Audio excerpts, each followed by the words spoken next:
Hi, it's Rich at Rich's Mobile Auto Repair. Looking at a rear shock on a 1998 Ford F150. And there's dent in it there, rubbing down below. But the big problem is up here. Oh, whoops, we got the bushing and washers on the wrong side. They're all on the top.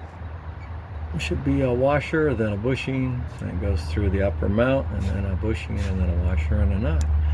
So that's bent to replace the shock.